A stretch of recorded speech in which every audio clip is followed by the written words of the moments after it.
नमस्कार दोस्तों, मेरा नाम है संदीप। हमारा यूट्यूब चैनल हिंदी साहित्य से तो में आपका स्वागत है। दोस्तों, आज हम पढ़ेंगे अनुस्वार के बारे में। अनुस्वार दोस्तों, जो हमारी हिंदी वर्णमाला होती है उसके अंदर स्वर होते हैं, व्यंजन होते हैं और इन दोनों के बीच में होता है एक अयोगवाह वर्ण। ठीक है, ये जो अयोगवाह वर्ण होता है अनुस्वार, उसी का एक भाग है। ठीक है दोस्तों, अयोगवाह वर्ण के अंदर दो होते हैं वर्ण, जो होते हैं वे एक तो अनुस्वार हो गया और दूसरा हो गया विसर्ग। आज हम इसी अनुस्वार का दोस्तों अध्ययन करेंगे। ठीक है, चलिए आइए देखते हैं अनुस्वार। सबसे पहले दोस्तों, अगर हम इस अनुस्वार शब्द को ही देखें, अनुस्वार शब्द को ही अगर हम देखें तो अनु का अर्थ होता है, जो अनु है, अनु का अर्थ होता है पीछे पीछे चलना या बाद में। ठीक है दोस्तों, पीछे पीछे चलना या बाद में। और ये जो स्वार शब्द हो गया ना, स्वार शब्द का अर्थ है स्वर। ठीक है, यहाँ स्वार शब्द से अभिप्राय स्वर से है, और स्वर वही स्वर हैं जैसे कि जो हमने हिंदी वर्णमाला के अंदर पढ़े थे। ठीक है दोस्तों, तो इसका अर्थ क्या हुआ, वे वर्ण जो स्वरों के पीछे पीछे चलते हैं या बाद में आते हैं उन्हें हम अनुस्वार कहते हैं। ठीक है, और ये जो अनुस्वार होते हैं ना दोस्तों, ये स्वरों के ऊपर लगते हैं, जैसे कि ऐसे। ठीक है, ये स्वरों के ऊपर लगते हैं, लेकिन इनका उच्चारण स्वरों के बाद होता है। इसीलिए कहा गया है कि ये जो अनुस्वार है ये स्वरों के बाद में आते हैं, उनके पीछे पीछे चलते हैं। अब जैसे अनुस्वार लगा दोस्तों, इसके अंदर इसको हम अंग बोलेंगे, तो पहले तो ए की ध्वनि आई ना, उसके बाद आएगी अनुस्वार की ध्वनि। ठीक है, तो ये हुआ हमारे अनुस्वार शब्द का अर्थ।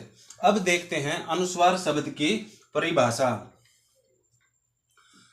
अनुस्वार वह वर्ण जिनका उच्चारण करते समय हवा मुख्य रूप से केवल नाक से बाहर निकलती है, उन्हें अनुस्वार कहते हैं।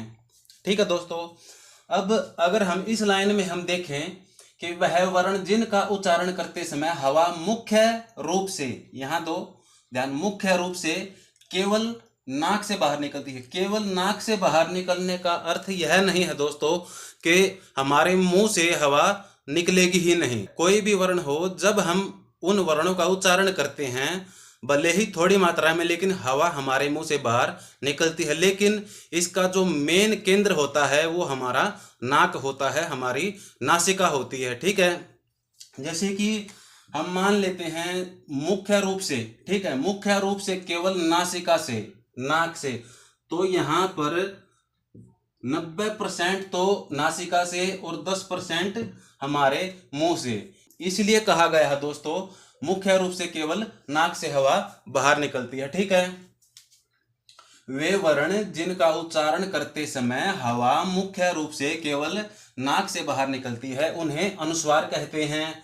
यह हिंदी वर्णमाला का एक चिन्ह होता है। ठीक है, कौन सा चिन्ह है, ये बिंदु होता है दोस्तों, इसी को बोलते हैं अनुस्वार। ये निशान होता है, ये जो हमने इस ए के ऊपर लगा रखा है ना, ए के ऊपर जो हमने लगा दिया, ये होता है अनुस्वार। ये तो हमारा स्वर है।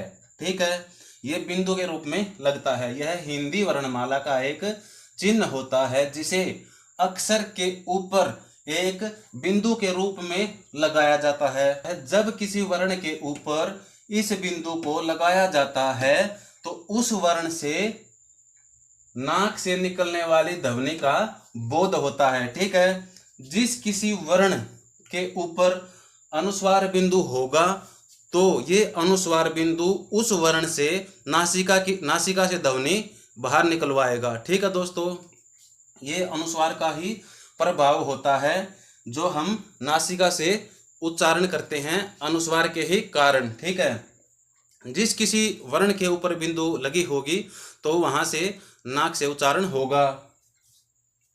ये हो गई हमारी अनुस्वार का अर्थ, अनुस्वार की परिभाषा। अब है दोस्तों इसके उदाहरण। जैसे उदाहरण में हो गया संकल्प, अंश, हिंदी, चंद्र।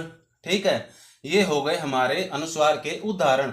यह मुख्य रूप से दोस्तों जैसे स्वरों के ऊपर ही लगता है, और जितने भी हमारे वर्ण होते हैं ना, उन सभी के साथ स्वर हमारे जुड़े होते हैं। ठीक है, जैसे कि ये स लगा लो, यहाँ पर ये स है, स को हम ऐसे लिखेंगे जमा ए। ठीक है, क्योंकि स्वरों के अभाव में ये आधे होते हैं, मैंने पहले भी कराया था। स्वरों के अभाव में जो हमारे व्यंजन होंगे वे अधूरे होते हैं, और अधूरे लिखने के लिए हम उनको ऐसे नहीं लिखते। तो जब हमें पूरा लिखना होता है ना, तो उसके नीचे हम ये हलंत लगा देते हैं। इसका अर्थ होता है कि यह आधा है। ठीक है, अब इसमें ए को जोड़ दिया जाए तो ये पूरा बनेगा। तो इसके अंदर स्वर है, तो देखो यहाँ पर स्वर के ऊपर ही यहाँ पर अनुस्वार बिंदु लगा हुआ है।